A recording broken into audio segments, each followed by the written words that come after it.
What's up everyone, I am Jamie with ThreeLittleGoats.com. If you're new here, welcome to my channel. Every Saturday I put out a soap making video or something related to soap or DIY beauty products, and every occasional random Wednesday I put out a random video of either a DIY project, canning, baking, what we're doing around the homestead, something of that sorts. And if you've been around for a while, welcome back. Glad to see you as always. So a couple weeks ago I put out two different videos. I was testing my sorting hat molds with cold process soap, which didn't go quite as planned.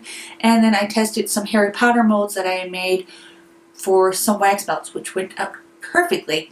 So I did have some requests on how I make my molds. I actually 3D print my own molds.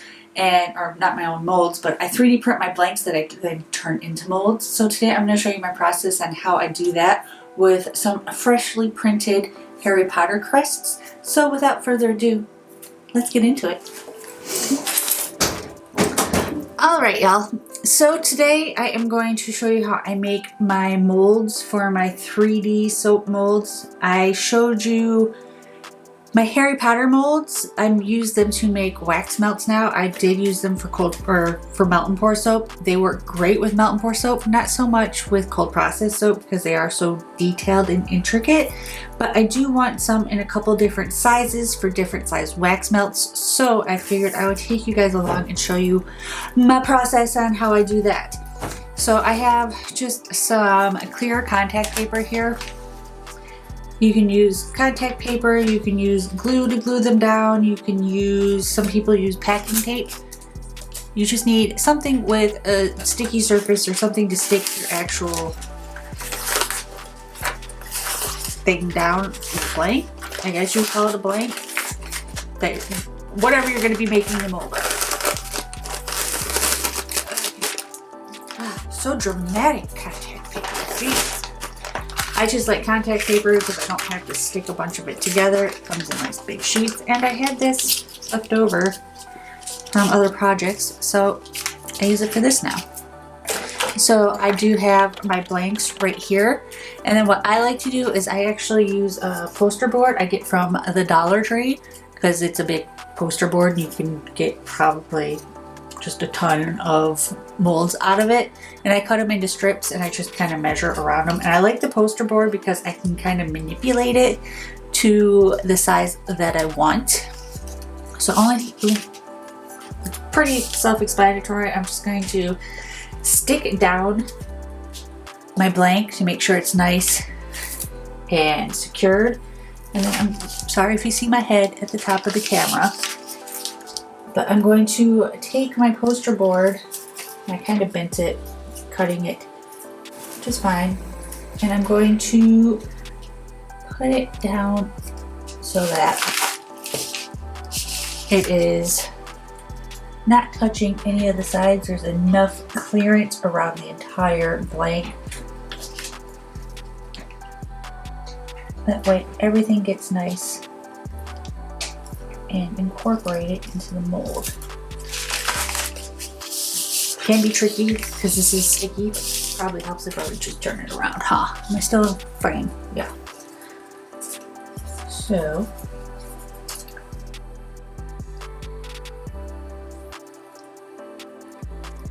and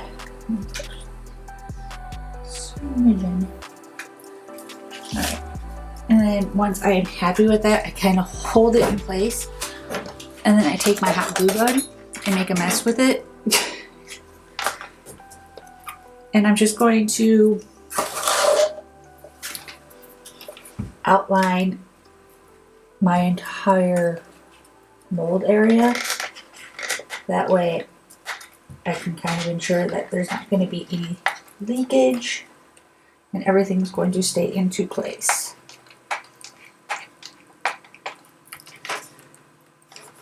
Now I'm using a high temp, which takes forever to cool, so I would probably recommend using a lower temperature hot glue gun.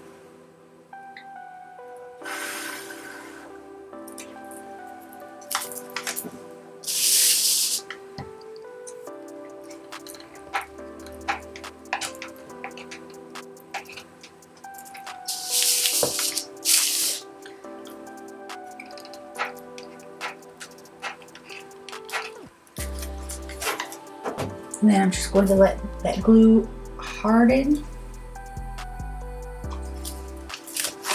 And get my arm unstuck from the mold.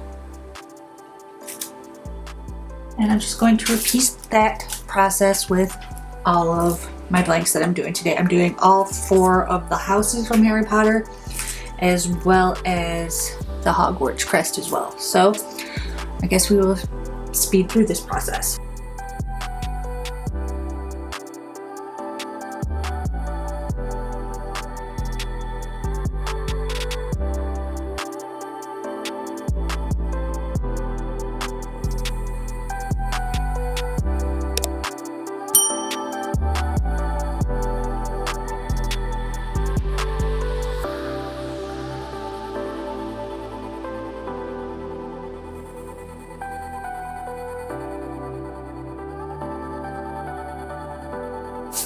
Alright, so all of my molds are hot glued down now. I have seen people do use cookie cutters or Tupperware that they've cut the bottoms out of to use as the walls for their mold. I just find this is easier because I can kind of customize the size that I need. If I do decide that I'm going to go ahead and sell the molds, then I'll probably 3D print a ring to go around them. That way I can just continue to reuse them and they'll all be uniform in size. But for now, this is what I do when I make my molds. Nothing super fantastic. So I'm going to move this kind of off to the side a little bit. Alright. And I am going to start mixing up. Actually, I want to keep the paper underneath me. That way, I like having something I can throw away after making a giant mess, because I'm going to be making my silicone rubber. I'm using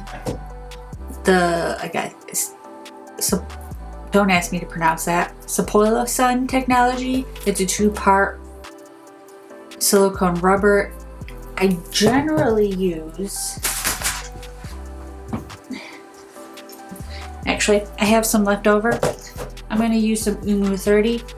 It's what I usually use. I got this on a lightning deal on Amazon, so I will try this out probably in another video, test it out, see how it goes. But for right now, we got some Umu left over.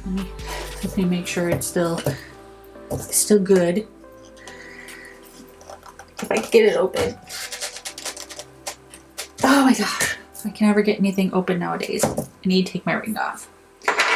If you've never used silicone rubber before, just be prepared that it is kind of messy.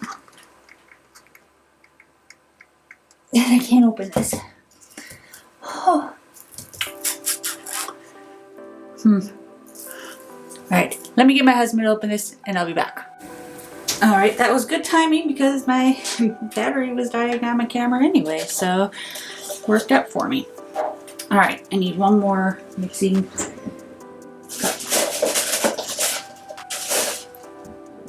And this stuff is pretty easy to use. It's equal parts of part A to equal parts of part B. You mix it all together and you get silicone. So there's nothing super, maybe, nope. Nope, this stuff, no good anymore. So, the part B is good. And I find this is my issue with Umu, is if I don't use it, all of it, within like a week or two, and it sits, this is probably sat for about a month, the part A just turns into rubber on its own once it's been open. So those are no bueno. So I guess we're going to go with this molding star. It's got the same in the pot time as Umu. It's got the same curing time as the Umu. Hopefully we don't have any issues with it. I shouldn't need super huge amount.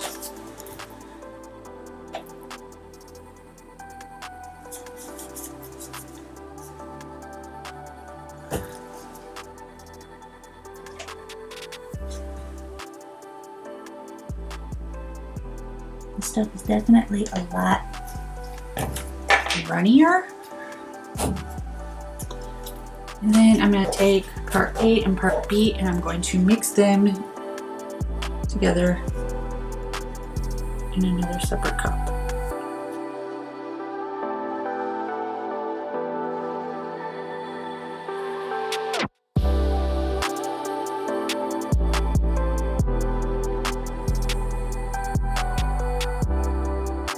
Okay, so far I am kind of liking this stuff because it is a very thin compared to like the Umu.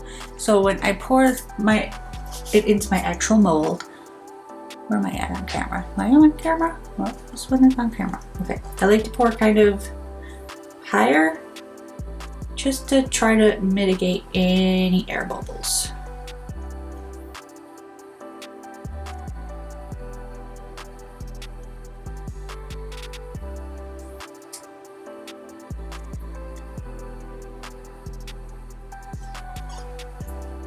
Okay, so I'm going to need a lot more than what I thought I was going to need.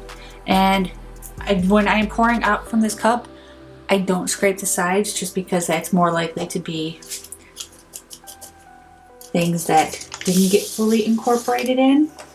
So now that we know kind of how much we need for each mold, I can mix up a smidge more. I want to make sure I have enough space in my cup to actually mix.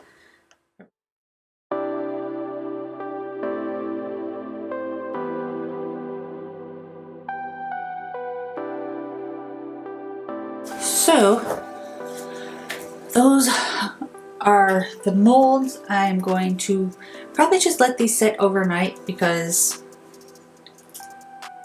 it's getting late as it is. So when they are ready to unmold, I'll bring you guys back. Alright y'all, so it's been about 24 hours. I did take one out just to see if they were ready. I came in here a couple hours after I made them and they were ready to go. So the easiest way I found is I just peel them off of the sticky paper. I didn't get very much leakage, which is great, which means it's less cleanup. And then I can just kind of peel away the paper. And it comes right off. One thing I can say right off the bat is this silicone is definitely a lot denser than the Umu, which hopefully is a good thing. So I just like to gently pull the sides off, and because these are really detailed, I like to just kind of slowly work them out and hope I don't rip them.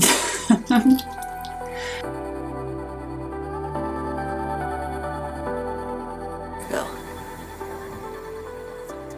So that's the mold. That's the blank. Focus. So I'm going to work on getting the rest of these out and I will bring you guys back when I'm ready to test them. Alright, sorry about the background noise. I don't know if it's going to pick it up or not. My husband is working on the tractor. It's due for its service, so he is next door at the garage doing that. So if you hear the tractor in the background, I am sorry. But I decided I probably should show you guys this one. This is the sorting hat. And this one's going to be a little bit different than these simply because it is a full 3D model scale. So it's a little bit harder to get out of the mold and there's a little bit more things that I have to do to get it out of said mold. First thing, I need my X-Acto knife, and what I like to do is try to avoid the front of the sorting hat. I'm just going to take my X-Acto knife and I'm kind of just going to feel for the tip. The tip of it runs into the mold. It's not going to scratch it up or anything. And I do a zigzag cut. Now I do a zigzag because it fits together a lot easier than if you were just to slice it down the side. It may shift a little bit. So a zigzag makes it a lot easier.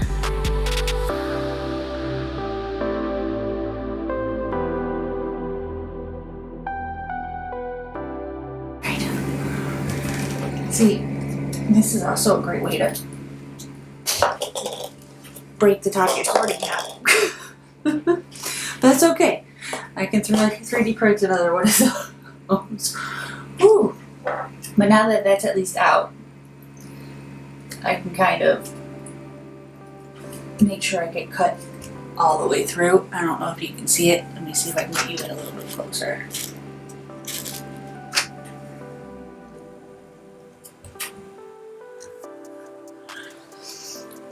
I didn't even cut all the way through right there, which is probably why it was very difficult to get out. So what I'm going to do is make sure I'm cutting all the way through the mold.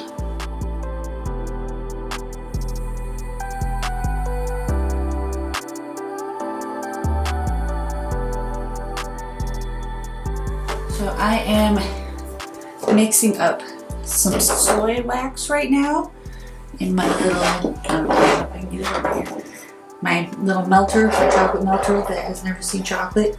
It's lived a very sad life, no. So I'm just getting this mixed up, and I'm going to do a test batch of all of these molds to see how they come out, if they're easy to get out of the silicone, just all that fun stuff. So once this is all melted, I will bring you guys back.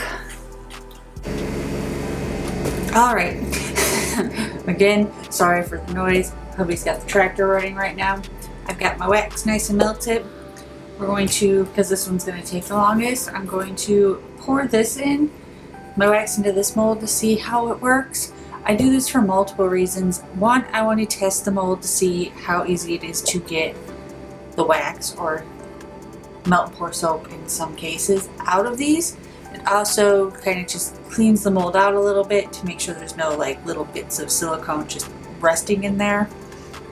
And it lets me see exactly how much wax or soap I'm going to need for each mold. It's just easier for me this way. I'll take the mold and fill it up, and then once it's hardened, I'll measure it and I'll put it in my little book to let me know exactly how much I need to fill each mold. So I'm just going to pour this in. And this one I'm going to give a few good taps to because there are some undercuts.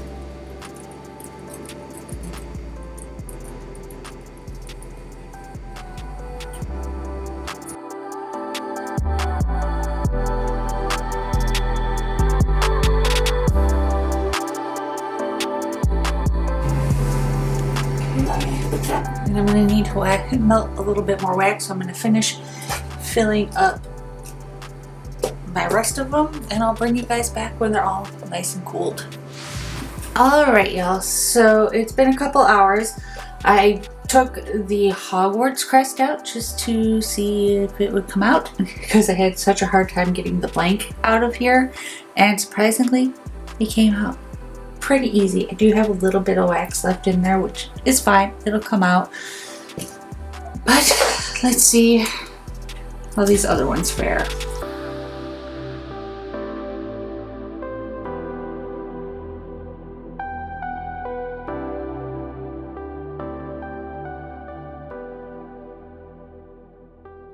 Alright, so I did have a little bit of leakage out the side here, so usually I put a rubber band around my molds like this anyway. I didn't think about it, so I did have a little bit of leakage, but it's fine. I caught it, I put a rubber band around it. So here's the moment of truth.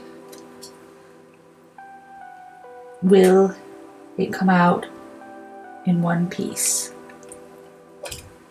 Yes, it does. I've got to I poured a little bit too much in there, so I just got to trim that off. I usually have to do that anyway. But it came out in one piece. So yay! I can make some wax melts with this little guy. So yeah, that is what we've got today. And I guess I will see you guys in the outro. So that is what I have got for you guys today. If you like this video, be sure to give it a big thumbs up. It really helps. And if you haven't already, hit that subscribe button. What are you waiting for? We put out new videos every single week. And I have had questions on whether or not I am going to be selling these molds. And to that I answer, I don't know. I have to do a lot more research as far as costs go. I don't want them to be super expensive. I'm thinking maybe I may 3D print a whole bunch of blanks and sell the blanks, and you can make them into your own molds. I don't know yet. We will see. It probably won't be until after the holidays because it is the busiest time of year for me. So I will keep you guys updated on that. Be sure to check out the description box. I will update that as I go. And I will see you guys in the next one. Bye.